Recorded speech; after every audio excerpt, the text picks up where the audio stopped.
something to say.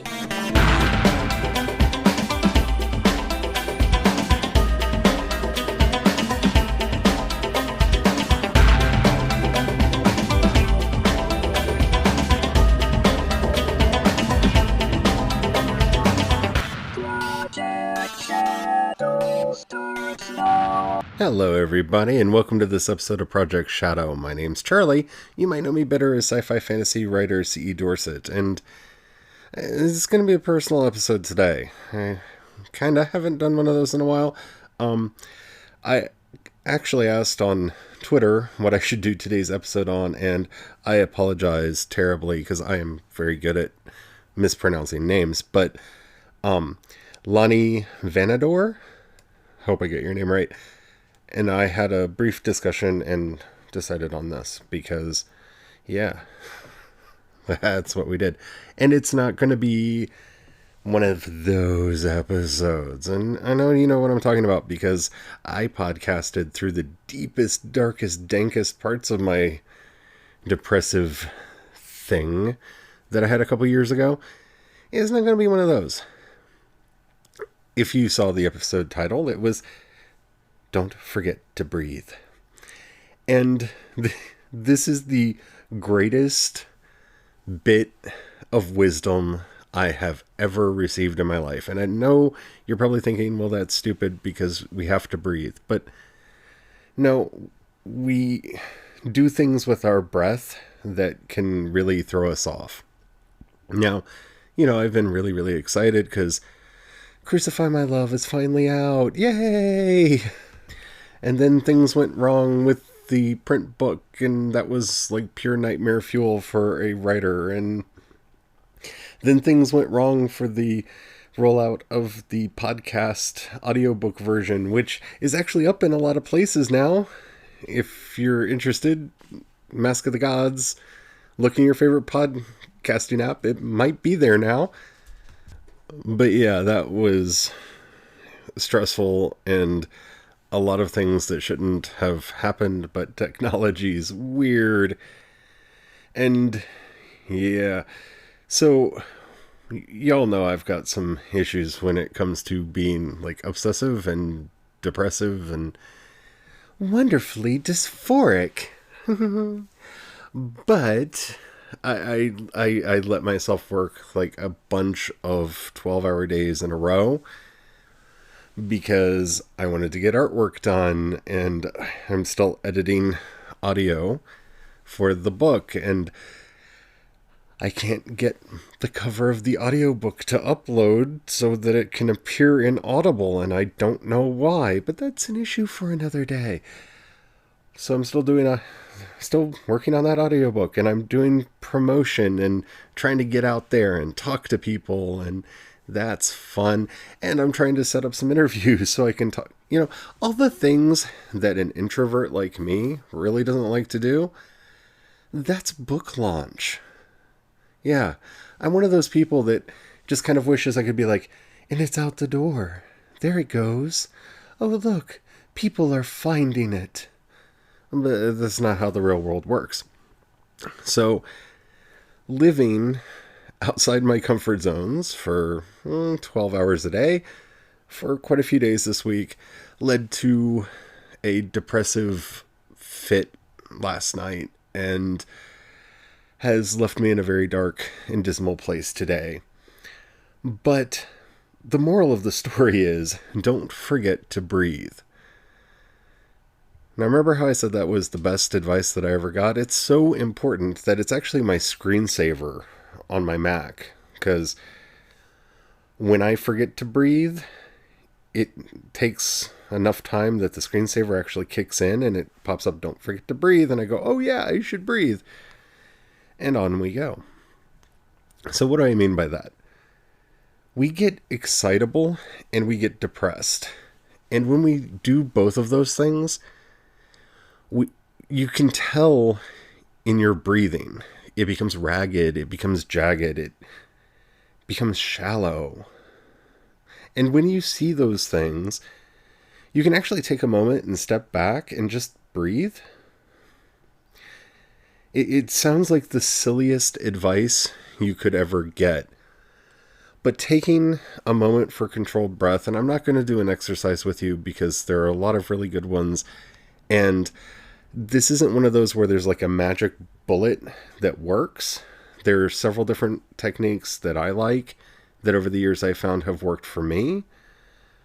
But, you just, whether it's just counting my breaths, that helps a lot, or there's one that I really like, especially when I get into like a place that I can't break out of, where you breathe in for 4 seconds, you hold for 4 seconds, and then you exhale for 6, and you repeat that a couple times. That really helps me to break out and kind of recenter and be able to go where I need to go. Because, and I think this is true for a lot of people, not just creatives and writers, but we're not good at taking care of ourselves, especially when we're following our dream, when we're following our vision. And it's so blinding what we want to see happen and where we want that to go. Yeah, we have to watch ourselves. Because if we're not taking care of ourselves, no one else can do that for us. No one else can take the time to make us feel better. And I'm not saying like don't go to your friends because they can't help. That's not what I'm saying at all. But if you're not trying to make yourself feel better, and trust me, I suffer from depression. I'm not trying to say like it's all in your head. I'm not one of those people. But I know if I don't do my exercises, if I don't walk, if I don't change location periodically, because, I work on a laptop, and so it's very easy for me to just like park in a spot and just lock in, and the world becomes one static image forever. That's not good. We need to get up. We need to move around. We need to do the basic things to take care of ourselves. We need to, if you do that, you should shave. Doing fun things with your hair, whatever it is. However you take care of yourself, those are the things that you need to do. And it's easy to forget that, especially in times of stress, because we have adopted this work ethic that says, if I'm not suffering, I'm not working hard enough. And that's crap. It is. It's sheer and utter crap. Staying up and not getting the sleep you need to burn the midnight oil is not a sign that you're working hard and that you're doing what you need to do. It's a sign that you're staying up and not getting the rest you need so you can feel more burnt out the next day. And trust me, I am the master, the mistress, if you will, of burnout. I've been there. I ran that blog network, and it was so much fun until I just broke down because I was working at that point about 16-hour days. And I did that for, I think, a year and a half. I didn't really take weekends either. So, yeah, no. That's not a sign that you're working hard. That's not a sign that you're reaching for your goal. Now, I understand, like, if you have a full-time job and kids and whatnot, and you're looking for time for your art, your writing, whatever, that you got to find places to fit that in wherever you can. And I understand that. One of my close friends is a writer who's got a full-time job and kids and a husband. And yeah, she has to find work time to write and do stuff whenever she can. But we have to be very mindful of what our schedules are doing to ourselves. We have to find that right place for us. And For everybody who likes to use that horrible phrase work-life balance, that's crap too. Because in this is just my opinion on this, but you shouldn't be trying to balance like they're on a scale, your work and your life. Because that means you're either trying to come to some sort of equivalency or to say, well, this is more important than that thing. And, well, that can be psychologically destructive as well. Because I'm a writer, I'm a creative person. That's like what I do. That's who I am. I love to tell stories. One of my favorite things to do is to like recount old legend and myth with my voice to people because it's fun and something that I enjoy. Like, I am a storyteller. So in my work-life balance, when is it work? When is it life? I don't like that analogy. I don't believe that it works to describe the actual thing that we're wanting to do. Because when we say things like work-life balance, what we're talking about is we want to find a place for all of the things that we want to do in the allotted time we have to do them. And that's where life becomes tricksy and difficult and hard, because you might not... I can't tell you how many times where I've been looking at a day, like we're on vacation, we have 16 hours of wakefulness or thereabouts, and I've got about 20 hours of things that I want to do that day. And that doesn't include little things like, breakfast, lunch, dinner, stuff like that. Bathroom breaks, because they happen, whether you want them to or not, they happen. And so you have to not find balance. Balance is the wrong word. Balance is continuing and perpetuating the lie that you can have it all. And no one can have it all. We all have to make strategic choices about what we want and what it's worth to us, what we're willing to give up, what sacrifices we're going to make. And we need to be careful that those sacrifices aren't our physical or mental well-being, because that's a toll that beyond a certain point just can't be repaired. I mean, you can't claw back everything. You're not investing that to get a return with interest. That's not how that works. And I think the capitalist structures that we work under give us the false impression sometimes that if I put in X amount of labor, then that will return me X amount of whatever it is you're after. Be that clout, be that visibility, be that money, book sales, what have you. But despite what the culture tells you, not everything operates through that sort of method of exchange. So you have to find, and when I say you, realize I'm kind of talking to myself more than you, because I only know some of the people that are listening, and I know some of you fairly well, but you know what I'm saying. What we need to do is moderate ourselves and be honest with ourselves. Like, I knew yesterday I had been working too hard. I had been working too much, and I needed to take some time off. I needed to take a break and not keep pushing.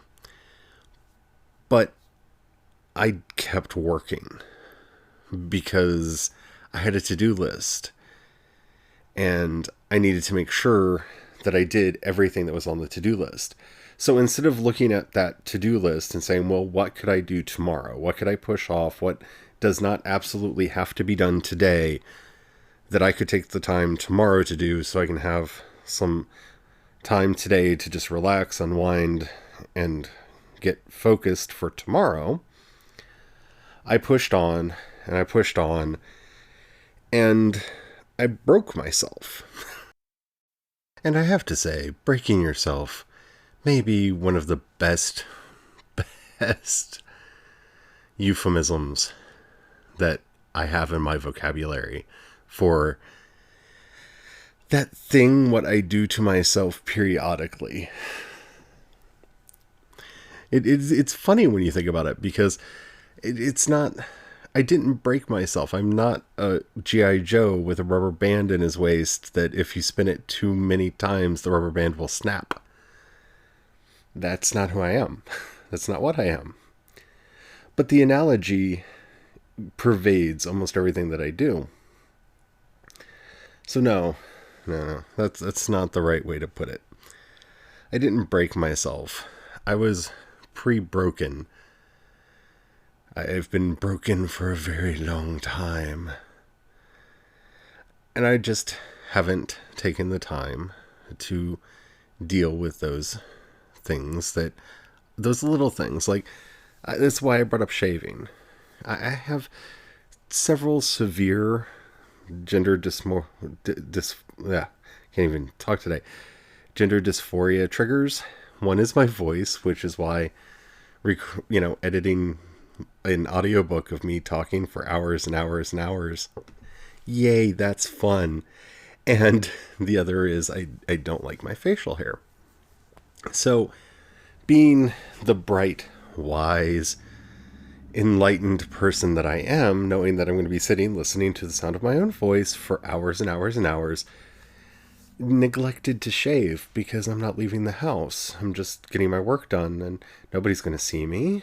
And that's time I could spend, in the dysphoric experience of listening to the sound of my voice for hours and hours and hours as I'm editing an audiobook. Yeah. This isn't me breaking myself. This is me being an idiot. It is. This is just me being stupid.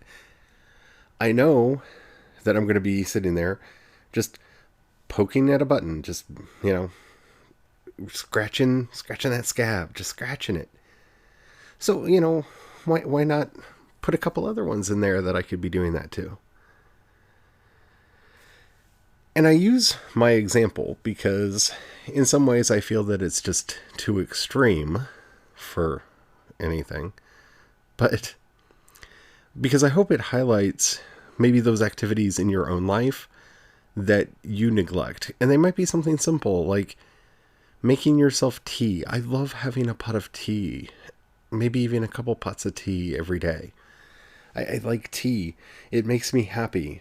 So I let myself get really, really, really busy and then don't take the time to make a pot of tea because I'm busy.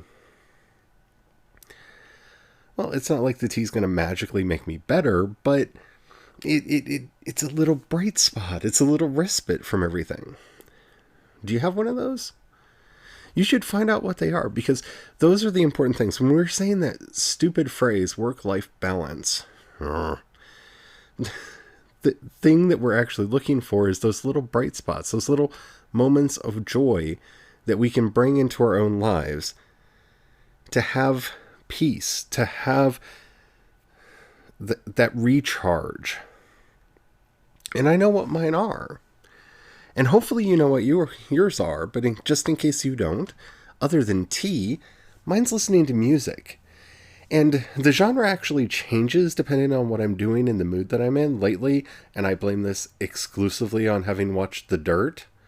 It's on Netflix. If you haven't seen it, you have to watch that movie. Yeah, you have to watch it. It's really good. But I've been listening to a lot of hair metal lately because, I'm a kid of the 80s and that's nostalgic for me, but it does really... Singing along to Poison while editing an audiobook is refreshing. It keeps my spirits up. It keeps me filled and happy. So of course I turn off the radio, I turn off the music, I stop the playlist, and I start listening to talk radio and the news because I want to know what's going on in the world, the wonderful garbage fire that we live in, because that's gonna calm me down while I'm doing this dysphoric labor that needs to be done. See, that me being an idiot. Right there. See it? It's me being an idiot. What I do today? Did I put on music and try to get some stuff done? No, I put on the talk radio again because I love me some Randy Rhoads. Yeah. So, my basic recommendation for you is learn from my life. My life has been one protracted cautionary tale, which is why people love it when it's story time at the conventions, because I am a walking PSA of things to never do in your life, because probably at some point I did it, tried it, or, was way too involved with it. And at an evening at a con, when there may be a little bit of whiskey going around, I tend to tell those stories to the great delight of others and the horror of some. But learn from my life here. Find those things that refill you, that recharge you, that give you strength. Whatever they are, just find them. And figure out how they can be incorporated into your life. Now, this is very important because, again, uppers don't count. Uppers don't count. Like I said, I enjoy tea, but most of the teas I'm talking about are rooibos teas that don't have caffeine in them, because I drank a whole bunch of caffeine for a really long time until I gave myself heart palpitations. Don't do that. My life is a cautionary tale. Uppers don't count. Drugs don't count. Booze doesn't count. None of those things count. You might think they do, because I like a good glass of wine to calm down just like everybody else, or a good hard cider. Yeah, it's wonderful. That doesn't count. That's not recharging. That's having some booze. And you need to keep those separate in your head so you don't walk down a very dark path. But I'm talking about, maybe it's music, maybe it's video games, maybe it's hanging out with your friends, maybe it's playing cards. Not enough people play cards anymore. Just telephones ruin the world. Maybe it's playing role-playing games, or what have you. Knitting. I know people that love to knit, and that's where they find their center. I've got a friend, a remarkably young friend, it's the youngest person I've ever heard say that they're into this, who quilts. Yeah, I didn't know that younger people did that. I thought that was something that people started at about my age and older. But yeah, find out what those are, find ways to put them into your life. Because there are things, those are the things that matter. Getting that recharge. Because simply not doing the task, that's not resting. You may think it's resting, but it's not resting. Especially because I know for me, and I think I can speak for a lot of people here, if I'm not doing the task and I'm not distracted doing something else that is rejuvenating or recuperative, I'm thinking about the thing that I want to be doing that I'm not doing, and continuing that cycle of stress and anxiety. So simply not doing the thing is not resting. It's not recuperating. It's not rejuvenation. If you're still thinking about it and mulling it over and over and over and over on in your head, if you're like a beaver with a tree or a dog with a bone, then you haven't let it go. And that's what don't forget to breathe means. If you're so distracted that you can't get whatever it is off your mind and put on the shelf, even for a little while, so that you can rest up,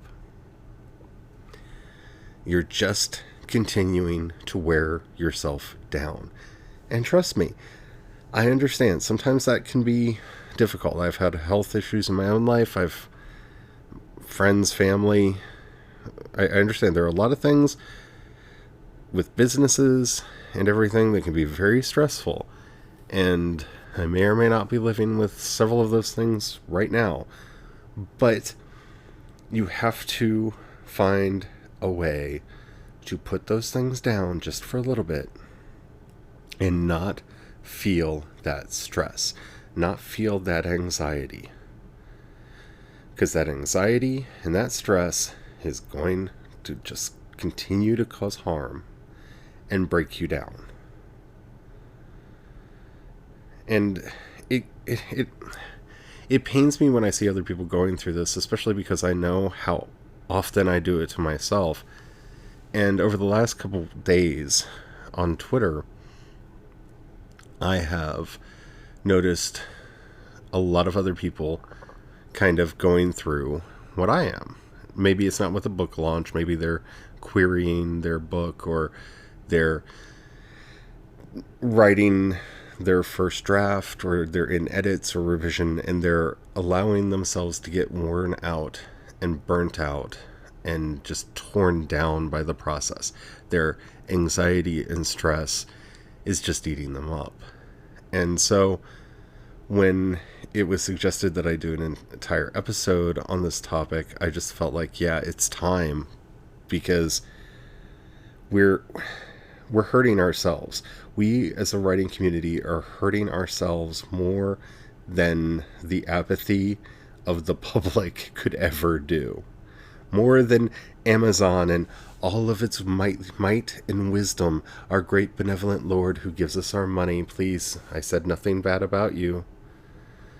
But we have to be careful. We have to take care of ourselves. And I hope you found this helpful. I really do. If you did, and the app that you're listening to me on allows you to rate either this episode or the podcast in general, please do so. That helps out a lot. That tells the algorithms to share me with more people. And, I want this to be a community thing. So, more people, the bigger the community. Yeah. If you get $1 you can throw my way, down in the show notes you'll see a link to the community support page. You can join the project at the $1, $5, or $10 levels. That helps out a lot. It actually helps me to do just about everything that I do. So thank you to everybody who's doing that. Because I'm running ads right now for the new book, and I wouldn't be able to do that without your help. I wouldn't have been able to buy vellum. I wouldn't have been able to do any of the stuff I've done over the last couple years. And I thank you all so much. You mean the world to me. If you don't have any money, or you don't feel like giving right now, that's fine. I'm okay with that. That's great. Trust me, I know what it feels like to be broke. I really, really do. But if you know somebody you think would like this podcast, please share it with them. That does help out a lot too, because it helps to build the community.